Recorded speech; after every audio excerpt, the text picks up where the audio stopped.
Oh, God. 32,000 Boeing employees are currently striking due to unsafe work conditions, a company culture of productivity over quality, wages, and outsourcing of vital roles. Boeing has announced plans to lay off 17,000 workers and are sending notices by the end of next month, just in time for the holidays. Four Boinks. Four Boinks. We can call them boinks. It's better. Like, they've kind of lost their reputation under Boeing anyway. You know, they are a little boinky, aren't they? Four Boinks, including Boink of America, JP Morgan, Citigroup, and Morgan Stanley, have issued a credit to Boeing, Jesus Christ, totaling about $10 billion, according to Reuters, and 64% of strikers, as of today, have voted against the new contract, leaving the short-term future of Boeing uncertain.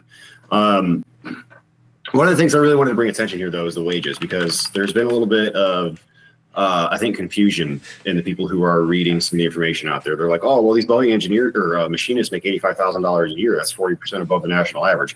In Seattle, they're making $80,000 a year in Seattle. Yeah. Where the average home costs $1.06 million ish. You can't, no.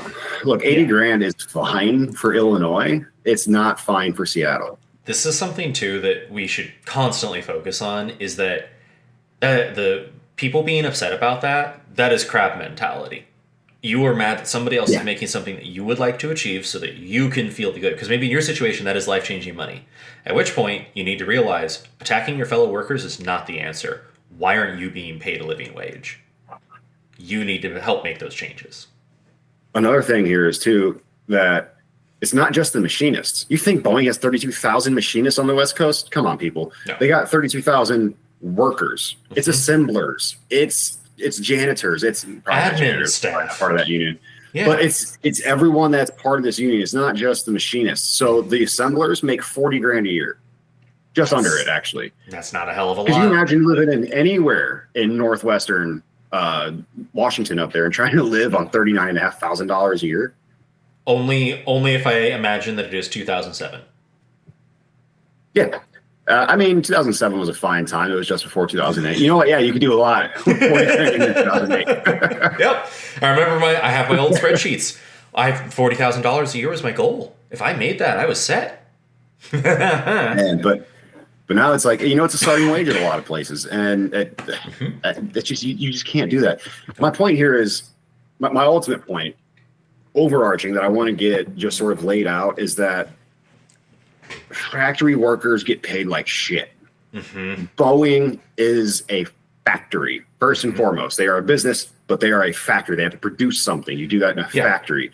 There's this idea that manufacturing is a noble and honest career path because it isn't glamorous, but it pays the bills. And when you think of America in the good old days, it happens to align with the American industrialization. And when it feels like it was strong, it's like the 50s and 60s. We just talked about this, actually. Yeah. But there's just no more love for the factory workers, man. Those knuckle dragging, like shit kicking, callous hand average men have long been forgotten in the American psyche. We hear about tech and Hollywood and politicians, and we hear about construction and healthcare and finance. None of those sectors have to scream for attention. Mm-hmm. The factory workers do, though. And the factory workers, by the way, only roughly 8% of them are represented by unions. So only roughly 8% of them even have an opportunity to do that, to strike. This is another piece, too, of that crab mentality. So I used to work at a Carl's Jr. Glorious fast food. I was tip-top career right there. The thing that blew my mind was that the front of house staff, who happened to be white, mostly, we at least spoke English, clearly. We would get paid more. It wasn't amazing. At the time, I think it was like $12.50 an hour, something like that. We all got paid that, and then the people actually producing, who happen to be Hispanic in this case, but shout out to Rosa and Liviera, wherever you two are, you freaking fabulous grandmothers that practically raised me for several years. Yeah. They would get Rosa and other name. Rosa and Liviera. They were paid minimum wage, and the manager wouldn't even consider paying them more. But I remember all of us looking back there one day and being like, we just punch numbers in a system and give people bags and deal with them if they're angry. You guys are actually producing the things that everyone buys. Why are you not paid the same as us? we're all part of the same fucking team. Like, you need the whole team to get the product to the floor. So, yeah, Boeing should be voting no on these, accepting these strikes because everyone needs to be treated fairly. And the corporate elite want to fucking divide people and have you fight so that you cannot come together and squeeze them for the money that you deserve. Well, the money isn't even the biggest sticking point. In fact, just referring back to their um, failed contract negotiations from today, part of the stipulation had it was a ton of money on it. So they were getting 33 or 35% over the next 4 years, increase in wage. They were getting $7,500 basically back pay for the last 5.5 weeks. And then they were getting a $5,000 one-time injection into their retirement. Sure, it's not a pension, but they're getting that injection into their retirement. And they're upping, Boeing, by the way, is upping their retirement contribution up to 12% match. That's pretty good. I've never heard of anything higher than that. Yeah. That's as high as I've ever heard. Yeah. Crazy. And they refused it because money wasn't the issue. Company culture was. And this is something that I want factories, factory runners, factory owners. Listening to you, Frankie. Damn it, Frankie. I'm talking to you, Frankie. Listen to me, Frankie. There we go. Words. Gotta get the right ones out, not the oppos. But I need factory owners to understand this. It's not always about money. It is often about company culture. And if you don't think you have a company culture, you have a bad culture. Or worse, if you feel like you are shoehorning a company culture in, you're doing it wrong. Culture does not develop from pizza parties and forcing people to do really fucking stupid events together. Corporate culture comes from accountability and supportive teams that know they're not going to be shafted by leadership at the drop of a penny. And it's supported by team, or you said teams, training, supported by trainings and experience. Like, the better trained an employee and the more experienced they are in their craft, the less likely they are to experience burnout. I see this all the time in impatient people at work where they don't understand what it is they're supposed to do in its entirety. So the moment anything happens, the moment anything goes wrong, they go, motherfucker, son of a bitch, God, and they're kicking chairs. And I'm just like, chill, Frankie. Like, this ain't that heavy. Let's just, you're up here. I need you like right here. All because Frankie doesn't know how to do his fucking job right. But it's not even his fault necessarily because he wasn't trained right. The training is paramount and foundational. Explain to me how it's ultimately important and required for the base at the same time.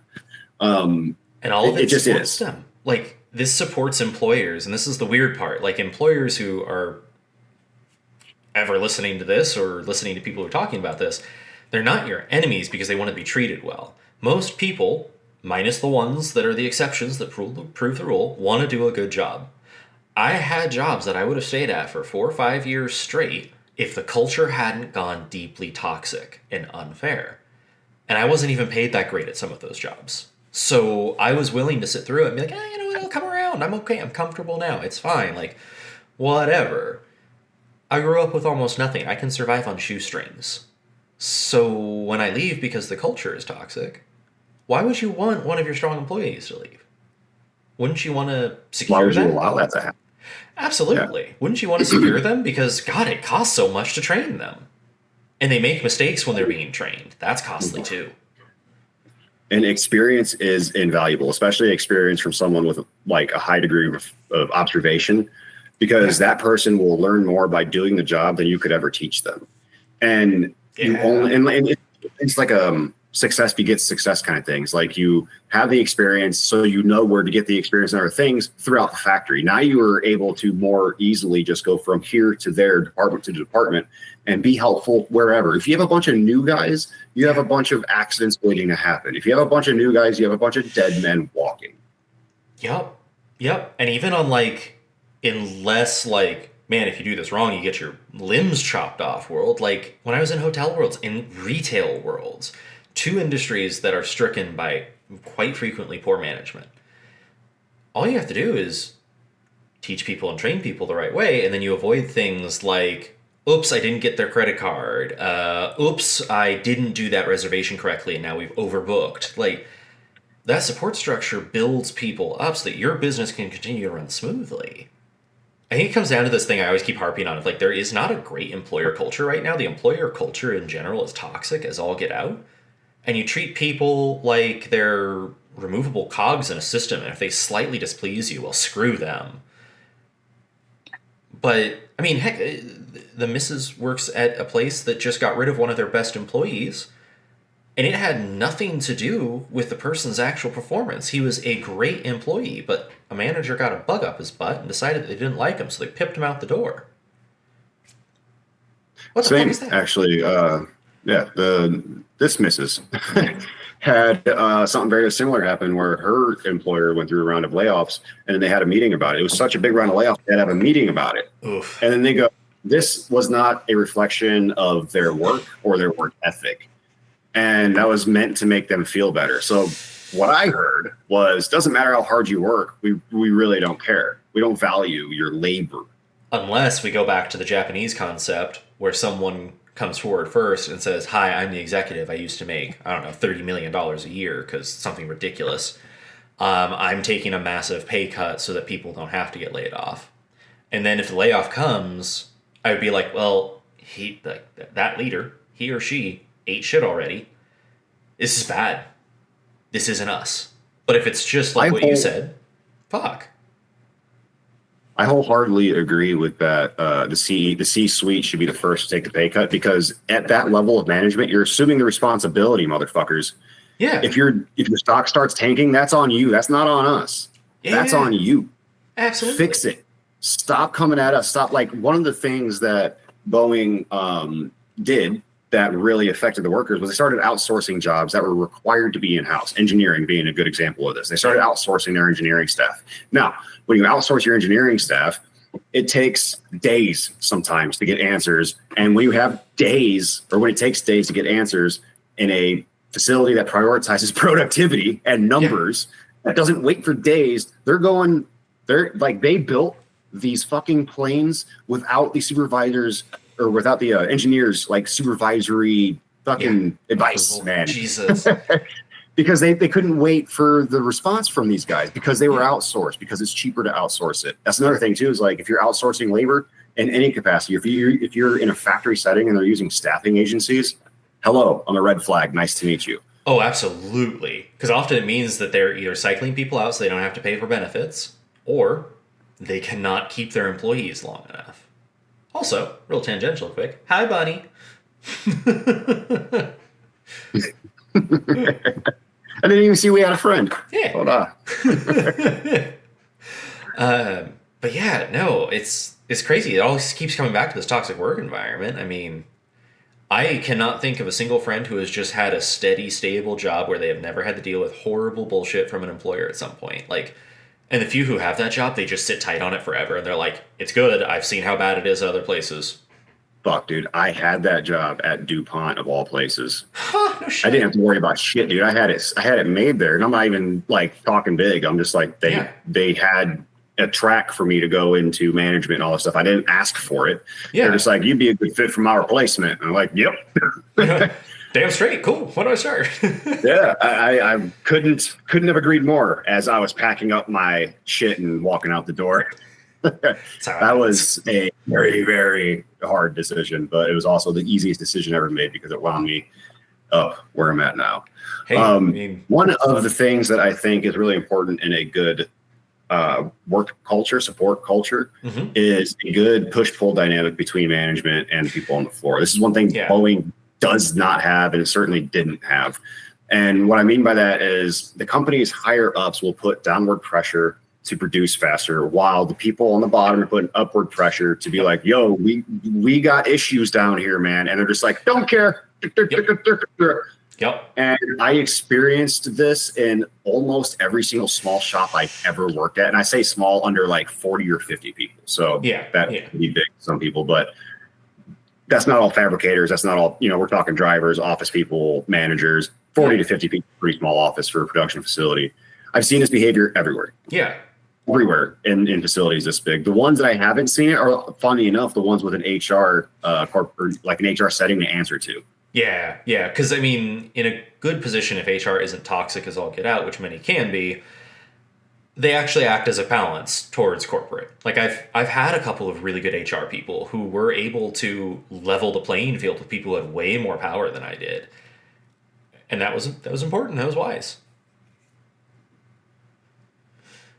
It looks like Bunny has a request for you. Yeah. Okay. So here, I'll run this by you. I'm going to ask you whose fault it is. I think you'll catch on real quick. So, Talk it to me. Bunny and Ash there put in their request to have some PTO for this coming weekend. They put the request in, what was it, Bunny? It was like 4 weeks, 6 weeks ago? It was a while ago. Put it in way in advance of the minimum time frame, right? Yeah, the GM just forgot about it, but already posted the schedule, so it's locked in. And that is a great example of a lack of accountability that does not build good culture. Why should they be loyal to this person? That's the kind of culture that 5 weeks. GM probably 5 weeks. 5 weeks? Oh, dude, like you can't just forget about someone's PTO request like that. Not 5 weeks in advance. That's on you, man. Like that. Yeah. Like you don't just get to forget people's requests like that. Yeah, and how having can you be at that high level? And I don't mean to be like on a soapbox about this or anything. I'm not the most organized person on the face of the planet. But if you're that high level of a professional, use Google Calendar, dude. Be like, oh man, Frankie needs this weekend off. Yeah. Okay. Cool. Got it. How hard was that? As a hotel manager, early on when I was doing my first schedules and stuff, I made mistakes. There were a couple of times where someone had that situation and I had to be like, fuck, I'm so sorry. I'm going to call out another thing. Any manager or supervisor who says you're calling out, you have to figure out your coverage. No, that is bullshit. You are not a manager. They need to do their goddamn fucking job. It doesn't matter if they're inconvenienced. They decided to take up the mantle. They do the responsibility. I would offer outsourcing the job. That's exactly what's happening right there. Absolutely. And it's saying I'm not going to support you. Like, fuck that. So I would call around, and if I couldn't find someone, I covered it. Or I offer an alternative. Hey, I'll cover it. Or, if you could, what if we skipped this one and then I gave you a 3-day weekend later on, or something that was more beneficial? And then the most important piece of this is I have to accept whatever the other responds with. It's my fault. I made the mistake. That GM made the mistake. It is utter bullshit that they don't get to enjoy time off that they rightfully requested in a good time frame. And they aren't told. And that GM is going to go off and do whatever they want whenever they damn well please, because that's just how it works. That's just how it works when you're at the bottom of the totem like that, or even in the middle of the totem. Yeah. Yeah. And then as long as there's a thumb above you. Yeah. And the thing that's amazing is a lot of these are older folks who tend to drift towards this logic. And like, the main reason I got into management was because of people like that. Because I thought, damn, I am miserable. If I did this, I could at least make it equitable for everyone. Those are the kind of people you need to take on things, because it's like, hey, we're here as the whole team. If we're going to be inconvenienced, we're inconvenienced together. It's almost like this is the same stuff that leads to enough of a company culture that you create a union and you're able to lobby and protect yourself from corporate bullshit. It's all connected. Burger King unions, McDonald's unions. I mean, why not McDonald's unions? They deserve protection just like the people at Boeing do. They work with fryers and stuff that can literally burn you permanently. Like, absolutely. Yeah, if you were to stick your hand right in there and grab the fries. My supervisor at Carl's Jr., we had the fry baskets in front of me. Like, I think it was like 4 big ones. And the rule was always like, one person works the fryer because danger. It was a peak moment. And I am reaching through and like doing this with one of the fry things. My supervisor from over here goes, I need those. Reaches over, lifts up the boiling oil basket, and goes straight over my arm. Burns me to high hell. And then her fucking honest to goodness reaction is she goes, are you okay? And I just died. I was like, just let go. I'm dying inside. Let go of me. That is an OSHA report, sir. Yep. But of course it wasn't, because that is that is rough. Just oh, here we go. Whisper's got one. Similarly, I was sick last week and requested that they put sick time in for me. Got back to work and saw that the assistant managers had not put in my sick time, and I had to quickly get it in because the pay period was ending, and then go bug the assistant managers to approve it. So in other words, if they had fucked up, you wouldn't have gotten your sick time. And they have no consequences for this, realistically.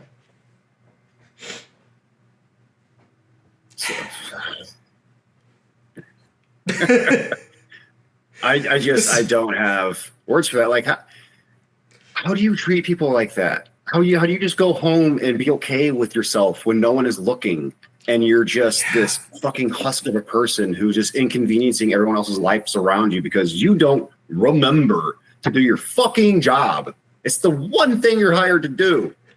And literally, like, if you want to take on that mantle of management, at least the way I was brought up on that concept, is that you're taking on more responsibility. You need to be the cutting edge. And I look back and realize that was a lot of corporate BS because they also just wanted me to do the job for free for a chunk of time and not take a risk.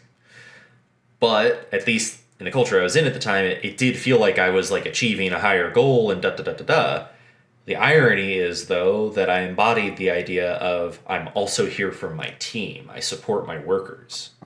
Like, I will support unionization efforts even if I'm a manager. I don't give a fuck about what some peon thinks about because they were lucky and made a bunch of money once and they run a business now. Oh, yeah, I think what she means to say is her role wouldn't exist if the ASMs, didn't have the full, didn't actually I had to autocorrect it with my eyes there. I was like, I got you now. Yep. Yeah, one of the things that is sure to decrease the level of teamwork is decreasing the team. Do you know what Boeing did? One of the reasons we're talking about Boeing still, people. God, there's just so many layers. One of the things they did was they just started dismantling their entire team. They hired trainers to come in who had never worked in aerospace to train their machine operators to work in aerospace. That's As brilliant. someone who has been a machine operator for like 15 years, this drives me up the wall, dude. There is some pencil pusher being like, they're cheaper. And that's exactly, in fact, in my notes, I call him a cuticle crawler. And it's because that's exactly what it is. These motherfuckers will draw up things and they'll be like, this is how it's done by the book. And we've just talked about this in the gender bias episode, link up here. By the book, employees kill us. Yeah. There's wiggle room. There has to be wiggle room on the floor, on the factory floor. I'm talking the factory floor. There's a certain level of autonomy that these trainers aren't going to give us because they're trained by the fucking book and not in practice. And then when you, like I said earlier, when you outsource your engineers, there's that delay in the time there. But I just can't. I can't get over the outsourcing the trainers, dude, because that, first of all, the trainer is usually your first point of contact when you come into a facility. Yeah. That guy is your greeter. That guy is your mentor for the first week to 6 months to a year, depending on the complex level. Complexity. There we go. Of your assembly process. And as soon as you're in there, this guy is supposed to sort of like take you under his wing and introduce you to this guy, not that guy. I'll let you introduce yourself to that guy. You don't get that when you just have outsourced trainers, when you have third-party trainers coming in. You just have a company who got an owner's manual who was like, here, Frankie, read this. Yeah. Now go to Boeing. And this is the exact reason they're on strike, is that Boeing is making these stupid, horrendous decisions that their line employees can literally say, don't do this, this is bad. Planes have literally fallen out of the air because of this. Literally. Doors have fallen out. The CEO refuses to negotiate as he should. They're losing $1 billion per month. And yet they recorded something like a $6 billion loss this quarter. Yeah. And then somehow they think that they're laying off 17,000 people. Last I checked, it's illegal to do layoffs during a strike because it's viewed as a punishment.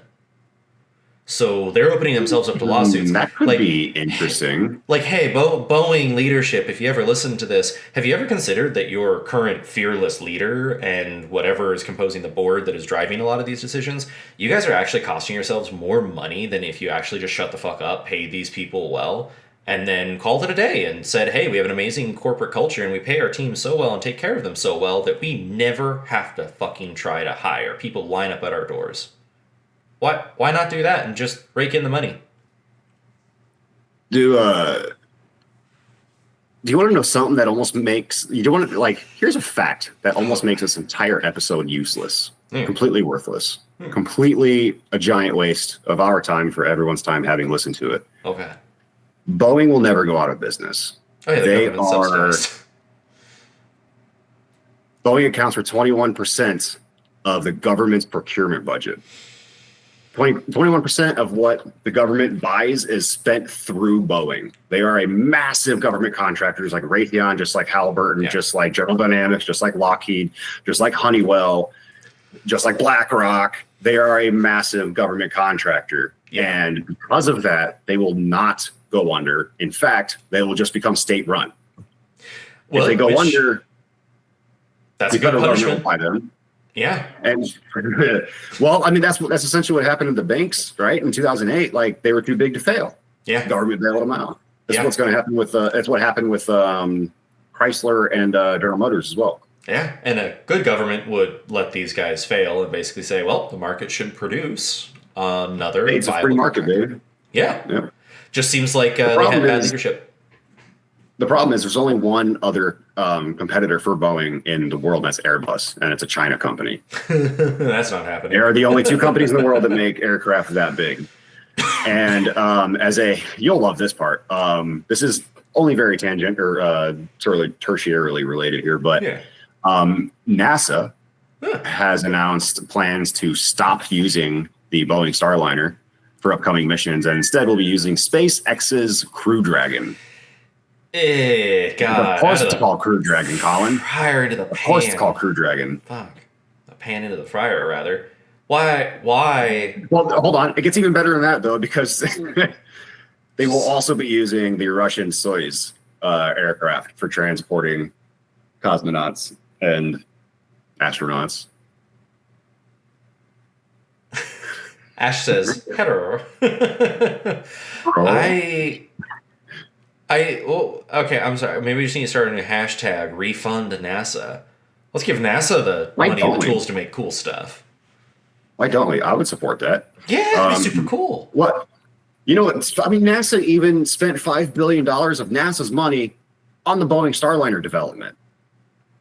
So they could just get their losses back. They could just, hey, government, we need to take a chunk of Boeing back. You know, it's failing anyway because of dipshit leading it. And we'll make cooler planes and shit that are like eco-friendly and go to the moon. I'd be all over that. Go to the moon real quick, real fast. Yeah. Doesn't matter if you have to wear brown pants. That's not the point. The point is you get there fast. So Harry Stonecipher. Are you aware of this name? No, it sounds like a totally made up bullshit name. I'm not gonna be honest with you. Harry Stonecipher. He is essentially the reason for Boeing's demise. He took over as CEO of Boeing in the late 90s, 99, I believe, from McDonald Douglas. He is a Tennessee Technical University graduate. He received an honorary doctorate from Tennessee Tech. But yeah, he's a former executive of General Electric, by the way, a union company. My grandpa retired from General Electric. Substrand, McDonnell Douglas, and eventually Boeing.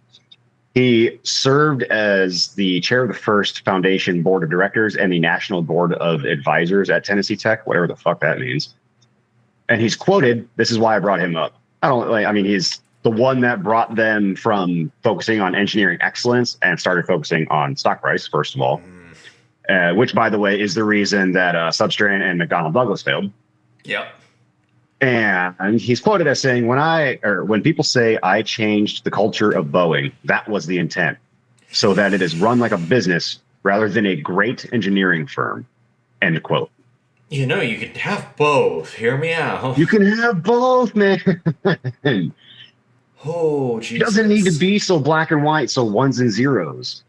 Yeah, well, this is the sign a lot of companies are having this. Those are essentially corporate raiders. Just at a different level. They come in, they just want to squeeze every profit out of it. Technically, they're legally obligated with fiduciary responsibility to ensure maximize profits. It's almost like you're hiring a hitman for your company to destroy what your company can actually do in the long run just to maximize profits for the short term. Oh, corporate hitman. Corporate sabotage is a real thing. And I mean, they're getting paid a lot of money because they're willing to do horrible things to humans. Like, fast food should all be unionized. They should all make a living wage. End of story. Everyone's got a price on their soul, right? Like I would imagine Jim McNary, another former Boeing CEO, said when he was asked, and this is a quote from Yale professor Gautam Mukunda. Let's see here. Jim McMurray, a former Boeing CEO, said when he was asked if he was going to retire when he turned 65, he replied, quote, "Why would I do that? The heart is still beating and the employees are still cowering," end quote. There's just got to be some sort of system where someone's like, okay, so you're a sociopath. Come here, old man. You're going to retire. You're done. You made your money. You're not allowed to rule over anyone. I know there's not a personality test. God, there should be. that we can force these guys to take. I know there's not like what is it, like a compassionate test or an empathy test or a consideration test that we can make these guys take, but the employees are still cowering is not a sequence of words that should come out of anyone's mouth who is in charge of employees. God, yeah. Well, I mean, that lines up with I still need to find which airline founder CEO it was, but once airlines were deregulated, the guy was in an interview. We studied this in my hospitality class, where he's talking about, I had a warehouse.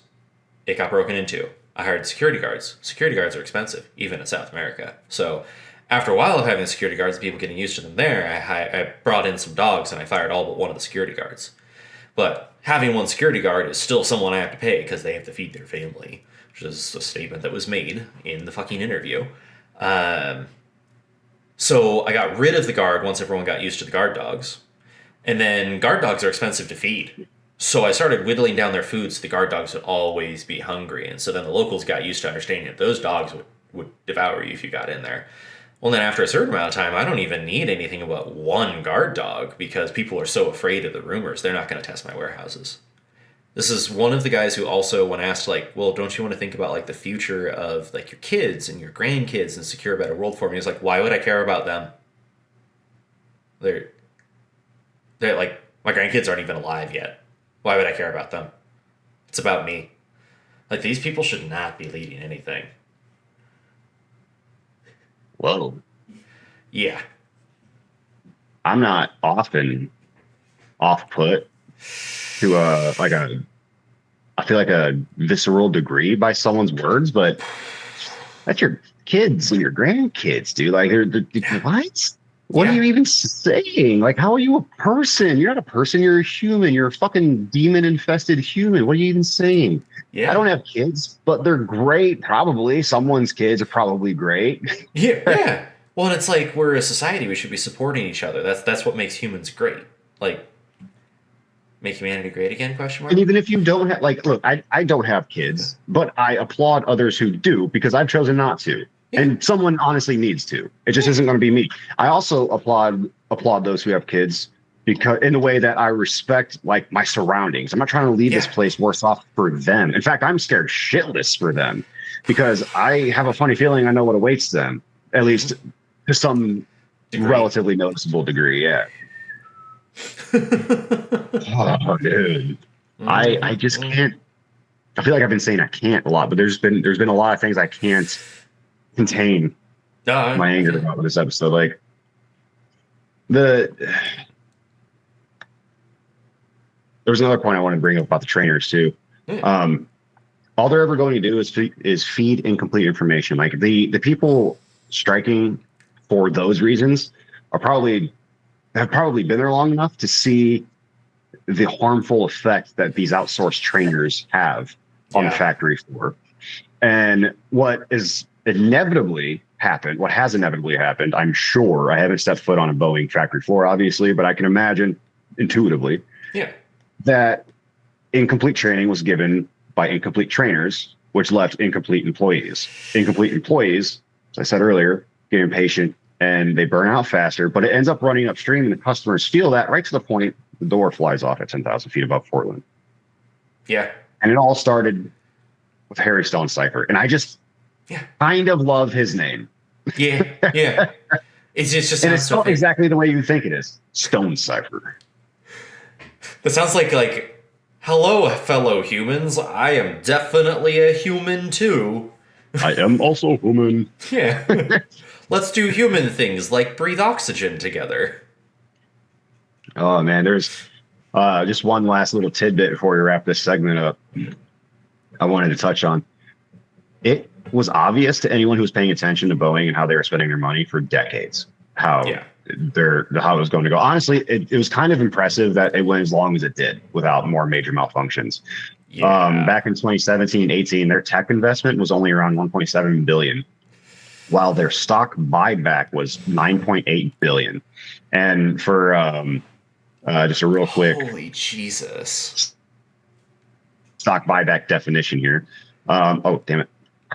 A stock buyback is a transaction whereby a company buys back its own shares from the marketplace. So if you own Boeing stock, they'll offer to buy it back from you. And they budgeted $10 billion for this while only budgeting $1.7 billion for engineering and excellence. And they have hundreds of people, hundreds of thousands of people maybe in the air at any given time. Boeing does right now, right this very second. There may be 10,000 people or more on a Boeing airplane. The scary part about this too is that stock buybacks weren't always legal. That only happened in 1982 when the Securities and Exchange Commission adopted Rule 10b-18. Before this rule, companies were wary of repurchasing their own shares due to the risk of being accused of stock price manipulation, which was prohibited under earlier securities laws. This provides companies a safe harbor to do that. So if we were to put that back, we could put the fear of God back into the companies, because otherwise, I mean, so the reason you want to buy stocks is 1, you inflate your own wealth. 2, you fuck with the stock market. 3, you get more power over that company. That kind of rings to me like the predecessor of Citizens United. Yeah. Which is, for anyone who's unaware, Citizens United is a law that passed it. Well, actually, it was a nonprofit Republican group, but in any case, the act that was passed was Citizens United, something or other, and it just allowed anyone and everyone to contribute unlimited amounts of money anonymously to presidential campaigns. So, if you're wondering why shit's really gone downhill in the last 12 years, that's fucking why. It's because money has been straight up injected into politics. Jon Stewart, on The Daily Show in 2012 or 2010, whenever this Citizens United was passed, went on to say, basically just lay out what's happening. Yeah. He's like, this is what's going to happen. This is going to fucking ruin our country. Yep. And here we are. Here we fucking are. So I hope you enjoyed that, folks. That was Boeing. Thank you for listening. No, that was Please like us. We're likable people. Come on. Love us. Find us on the socials, and we'll see you next week. We talk about if you're still here, things. Stick around, because we are going to touch on another topic, which is deadly jobs. We're going to talk about people dying at work. Oh, it's only going to get saucier from here. All right. We'll see you next week, folks.